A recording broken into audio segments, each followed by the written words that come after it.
अरे सुन तो सही। नहीं माँ, अगर देरी हो गई तो पानी चला जाएगा। अरे पर एक रोटी तो खा जा लाल। नहीं माँ, पहले पानी लगा दूं, फिर आराम से आकर खाना खाऊंगा। हे भगवान, कैसी हालत, बेचारा एक रोटी तक खाकर नहीं गया। तुम चिंता मत करो माँ, एक काम करो, खाना डिब्बे में बांध दो, मैं ले जाऊंगा भैया के लिए। हाँ ये ठीक रहेगा, तू मेरी मदद करा देना जरा सी। हाँ बताओ ना माँ, क्या करूं? मैं रोटियां बना रही हूँ, तू बस जरा सब्जी देख ले। ये है लाजो और उसके दो बेटे, बड़ा सुरेश और छोटा नरेश। दोनों ही बड़े संस्कारी थे।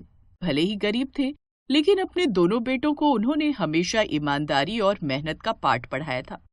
बड़े होकर दोनों ने घर की सारी जिम्मेदारी उठा ली और उधर खेत में। भैया, ओ भैया, पानी लगा दिया क्या? हाँ छोटे, पर तू यहाँ क्यों आया? अरे वो तुमने नाश्ता नहीं किया ना, तो माँ ने रोटी सब्जी भिजवाई है तुम्हारे लिए।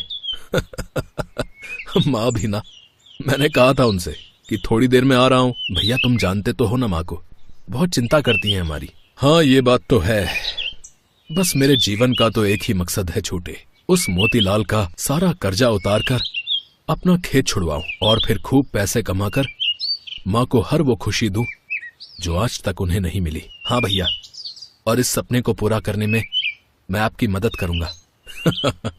अच्छा, पर तू करेगा क्या रे? आपकी तरह खेती करूंगा, खूब मेहनत करूंगा। नहीं पगले, तो इस खेती वेती के चक्कर में मत पड़, बड़ी मेहनत का काम है। जब मैं खूब पैसे कमा लूंगा ना, तो तेरा कोई बढ़िया सा काम धंधा शुरू करवा दूंगा। सुरेश अपने छोटे भाई नरेश से बहुत प्यार करता था। सुरेश चाहता था कि उसका छोटा भाई उसकी तरह खेती बाड़ी में अपना खून पसीना ना बहाए, बल्कि वो अपना कोई काम धंधा ढूंढे। ऐसे वक्त गुजर रहा था और फिर एक दिन जब सुरेश अपने खेत में काम कर रहा था, तभी वहाँ गांव का साहूकार मोतीलाल आया। हाँ भाई सुरेश। लाला जी प्रणाम। अरे प्रणाम तो ठीक है, पर तेरी किश्त नहीं आ रही है 2 महीने से। क्या बात है बे, क्या इरादा है तेरा? हैं? लाला जी, कोई गलत इरादा नहीं है। आप भी तो जानते हो ना, इस बार बारिश कितनी कम हुई है। जितनी फसल बची वो तो घर के लायक भी पूरी नहीं हुई। तो आप ही बताइए, कहाँ से भरता मैं आपके कर्जे की किश्त?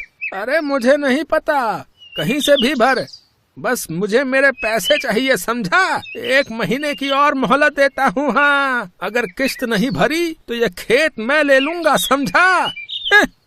ऐसा मत कहिए लाला जी, हम गरीबों पर तरस खाओ। अगर ये खेत आप ले लोगे तो फिर मैं क्या करूंगा? ले दे के एक यही निशानी बची है बाबा की। तेरा बाबा भी ना अच्छा हिसाब करके गया है तुम्हारा। हाँ, जब तक जिंदा था तब तक इलाज में सारे पैसे खर्च करवा दिए, और अब मरने के बाद तू उसके कर्जे की किश्त भर रहा है। सेठ जी, थोड़ा रहम करो, बस मुझे 2 महीने की मोहलत दे दो, तब तक मेरी गेहूं की फसल आ जाएगी, फिर मैं 4 महीने की किश्त एक साथ भर दूंगा। अच्छा ठीक है, पर याद से भर देना, वरना तू जानता है मैं क्या करूंगा फिर। जी लाला जी, मैं समझ गया।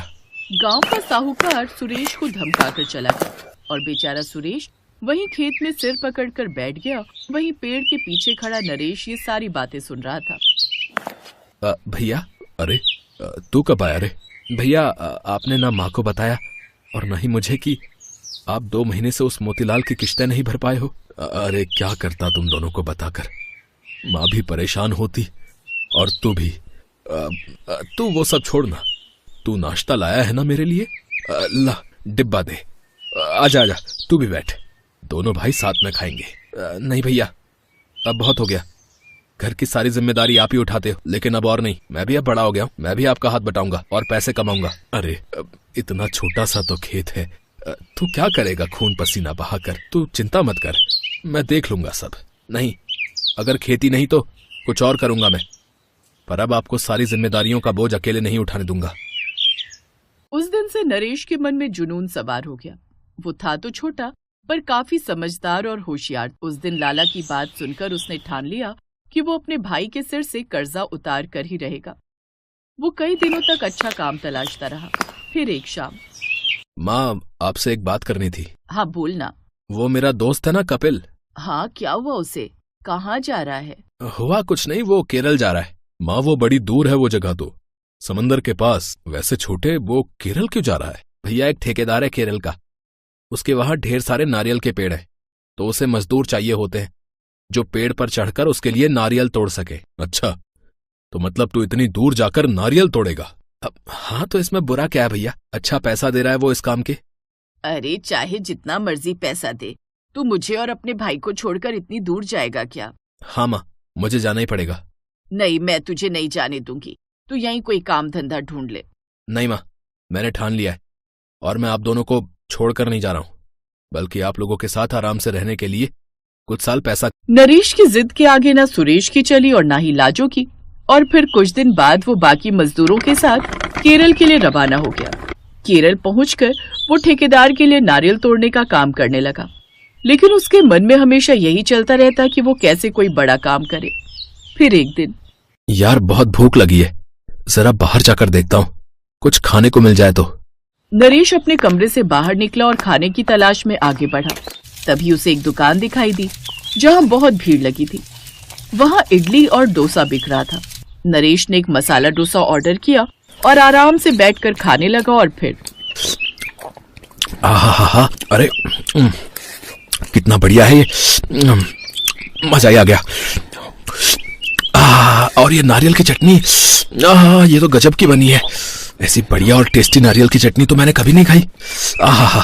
उस चटनी के साथ डोसा खाते खाते नरेश को एक गजब का आइडिया आया, और फिर डोसा खाने के बाद वो उस ढाबे के मालिक के पास जाकर बोला, अंकल जी नमस्ते। अय्या नमस्ते जी। हाँ बोलो क्या चाहिए? अंकल आपकी दुकान पर कोई काम मिल जाएगा क्या? एक लड़का तो चाहिए मुझे। तेरे को डोसा बनाने को आता है क्या? नहीं, पर आप सिखाओगे तो मैं जल्दी ही सीख लूंगा। तो ठीक है, कल से काम पर आने का फिर, ठीक है? नरेश बहुत खुश था। वो आया तो था नारियल तोड़ने, लेकिन अब उसे समझ आ गया था कि उसे क्या करना है। अयो नरेश, तेरे को डोसा बनाना आया कि नहीं? हाँ अंकल, डोसा बनाना तो आ गया मुझे। तो ठीक है फिर, आज मैं तेरे को अपना स्पेशल नारियल का चटनी बनाने सिखाएगा। ये ध्यान से देखने का, एक एक चीज देख। सबसे पहले ये मसाला जरूरी होता है, ठीक है? कैसे बनता है मैं बताता है। और फिर स्वामी ने नरेश को अपनी दुकान की स्पेशल नारियल चटनी बनाना सिखाया। नरेश ने भी पूरी मेहनत और लगन से कुछ ही दिनों में बिल्कुल वैसी ही चटनी बनानी शुरू कर दी जैसी स्वामी बनाता था। और फिर एक दिन, अंकल आपसे एक बात करनी थी मुझे। अब मुझे वापस अपने गांव जाना होगा। अयो क्यों जाना होगा जय? तू मेरा सबसे अच्छा आदमी, मैं तेरे पैसे बढ़ा देगा रे, तू चिंता नहीं करेगा। नहीं अंकल, वो बात ऐसी है कि उस दिन नरेश ने अपने परिवार की सारी कहानी स्वामी को बता दी। स्वामी उसकी बातें सुनकर भावुक हो गया। और फिर अयो, पर बिना पैसे के तू डोसा सेंटर कैसे खोलेगा रे? ये ले, ये तेरी इस महीने के पैसे, और ये 10,000 रुपए अलग से रखे, इससे तो डोसा बनाने का बर्तन खरीदने का है। और सुन, अपना स्पेशल मसाला लेता जा, मैं तो फिर से कल बना लेगा। जा अब जाके अपने भाई की मदद कर। अंकल आपका बहुत बहुत धन्यवाद। अयो कुछ नहीं जय, जाकर अपनी माँ और भाई का ख्याल रख। और सुन, उधर मेरा नाम नहीं खराब करने का जय, समझा क्या? स्वामी से विदा लेकर नरेश वापस अपने गांव लौट आया। माँ भैया कहाँ हो आप दोनों? आ गया, मेरा लाल आ गया। अरे कैसा है रे तू? मैं एकदम ठीक हूँ भैया, और आप अब देखना, मैं अपने साथ साथ हमारी खुशियाँ भी लाया हूँ। अगले दिन से स्वामी के दिए पैसों से नरेश ने एक दुकान किराए पर ली और डोसा बनाने के लिए कुछ बर्तन खरीद लिए। फिर डोसा बनाने के बाद उसने अपने उसी मसाले से नारियल की शानदार चटनी भी बनाई। अरे वाह छोटे, ये तो बहुत ही बढ़िया है। और ये चटनी, ये तो बड़ी ही कमाल की बनी है। वाकई चटनी तो बहुत ही अच्छी है नरेश, क्या बढ़िया स्वाद है इसका। बस माँ, मैं यही तो सुनना चाहता था। अरे स्वामी अंकल की स्पेशल नारियल चटनी है ये, सब लोग चाट चाट कर खाएंगे, आप देखना। अगले ही दिन नरेश ने अपनी दुकान खोल ली और उसका नाम रखा स्वामी डोसा सेंटर। धीरे धीरे दुकान इतनी चल निकली कि अब तो सुरेश और लाजो को भी उसके साथ ही लगना पड़ा। और फिर 2 साल बाद, भैया ये लो 5 लाख रुपए, और जाके उस मोतीलाल का सूद समेत सारा कर्जा उतार दो। अब से हमारा खेत वाकई हमारा हुआ। मान गई रे तुझे नरेश, तूने तो कमाल ही कर दिया। हाँ माँ, देखो ना, जो मैं इतने सालों में ना कर पाया वो नरेश ने बस 2 साल में ही कर दिखाया। जीता रहे छोटे, जीता रहे। ये तो बस शुरुआत थी। नरेश की सोच की उड़ान अभी बहुत ऊंची थी। अपनी खास नारियल चटनी के दम पर उसे अपने गुरु का नाम अभी और ऊंचा करना था और अपने परिवार के लिए हर खुशी खरीदनी थी।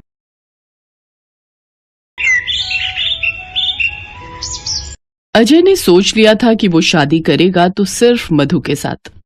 मधु के परिवार वाले तो इस रिश्ते को मान गए, पर अजय के माता पिता इस शादी के लिए अंत तक मना करते रहे। तुझे क्या लगता है वो शहरी लड़की हमारे गांव के रीति रिवाज और देसी खाना बनाना जानती होगी? मैं ये बात कभी नहीं मान सकती। तू मुझे झूठ बोल रहा है ताकि मैं इस शादी के लिए हाँ कह दूं।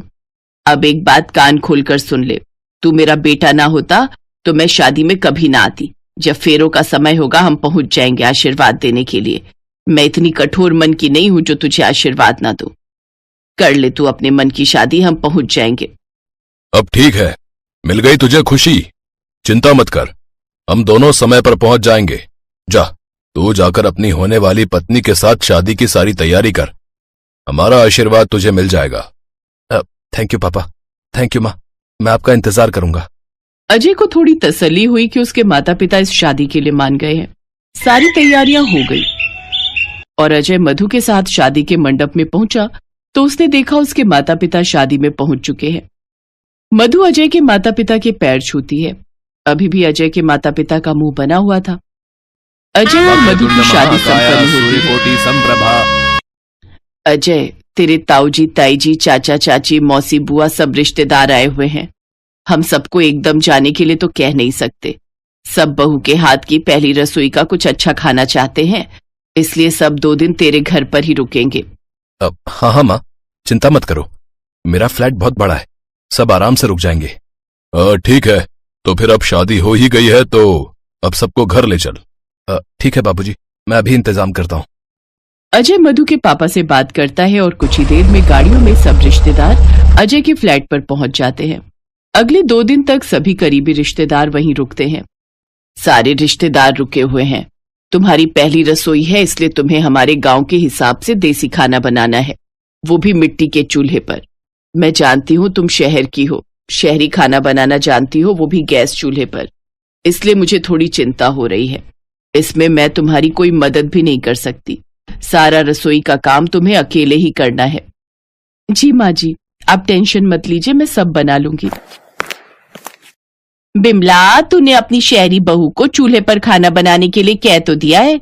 तुझे लगता है तेरी बहू चूल्हे पर रोटी बना पाएगी, और वो भी हमारे गांव की तरह देसी शुद्ध घी में बनी हुई सब्जी रोटी?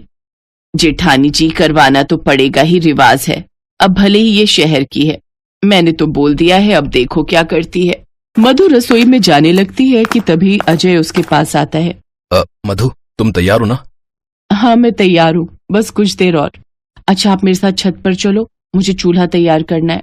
ठीक है, मैं तुम्हारे साथ चलता हूँ। अजय के माँ पापा और बाकी रिश्तेदार बैठे हुए देख रहे थे।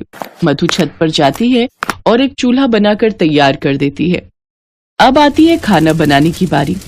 मधु बहुत ही बढ़िया शुद्ध देसी घी से भरपूर सब्जी दाल तैयार करती है, और वो भी चूल्हे पर। बिमला, खाने की खुशबू तो बहुत अच्छी आ रही है। हाँ, आ तो रही है, और मैंने देखा है बहू चूल्हे पर सारा खाना तैयार कर रही है, वो भी देसी तरीके से। अरे मदन, खाना बनने में कितनी देर है भाई? सभी रिश्तेदार पूछ रहे हैं कि बहू के हाथ का देसी खाना कब मिलेगा? बिमला, एक बार जाओ तो बहू से पूछो खाना तैयार होने में कितनी देर है। हाँ मैं जाती हूँ। मधु सारा खाना तैयार कर चुकी थी। माँ जी, मैंने सोचा जब पहली रसोई में खाना बना रही हूँ तो क्यों ना खीर भी बना लूं, क्योंकि हर शुभ काम की शुरुआत मीठे से ही तो होती है। मैं ठीक कह रही हूँ ना माँ जी? तभी विमला की जेठानी और ननद भी आ जाते हैं। भाभी, मधु तो बहुत समझदार है, इसको तो चूल्हे का सारा खाना बनाना आता है। बुआ जी, मेरी दादी ना जब मैं छोटी थी तो कभी कभी चूल्हे पर रोटी बनाया करती थी, तो मैं भी उन्हें देख देख कर बनाना सीख गई। और आजकल तो फोन में देखकर भी हम बहुत कुछ सीख जाते हैं। क्या? फोन में देखकर? वो कैसे? माँ जी, बस हम फोन में लिखते हैं कि हमें ये चीज बनानी सिखा दो, तो वो हमें सिखा देता है। और तो और चूल्हे की रोटी के फायदे भी पता चलते हैं। फोन में हम कुछ भी देख सकते हैं, कुछ भी ज्ञान ले सकते हैं। अच्छा, तो फिर चूल्हे की रोटी के फायदे क्या क्या हैं? जरा हमें भी बताओ बहू। चूल्हे पर बनी रोटी का स्वाद तो आप सभी जानते हैं, लेकिन इसके स्वास्थ्य लाभ भी अनेक हैं। चूल्हे का भोजन स्वादिष्ट होने के साथ साथ सेहत के लिए भी बहुत लाभदायक होता है। चूल्हे की धीमी आंच पर खाना पकने से पोषक तत्व बचे रहते हैं, जो खाने को और भी पौष्टिक बनाते हैं। और माँ जी, जैसे किसी को खाना पचाने में दिक्कत होती है, तो चूल्हे की रोटी हल्की होती है, जो आसानी से पचाई जा सकती है। इसलिए कभी कभी चूल्हे की बनी रोटी भी खानी चाहिए। ये बहुत फायदेमंद होती है। मैंने तो सोच लिया है, अब ये छत पर चूल्हा बना लिया है तो कभी कभी हफ्ते में एक बार चूल्हे पर ही खाना बनाया करूंगी। इससे स्वास्थ्य बहुत सही रहता है। अपनी ज्ञानवर्धक बातों से और अपने व्यवहार से मधु ने कुछ ही देर में सबका दिल जीत लिया। मधु के हाथों के बने चूल्हे के भोजन की सब बहुत तारीफ करते हैं और मधु की बताई गई बातों पर भी गौर करते हैं। मधु का मिलनसार स्वभाव देखकर उसके सास ससुर के मन की सारी गलतफहमियां भी अब दूर हो गई।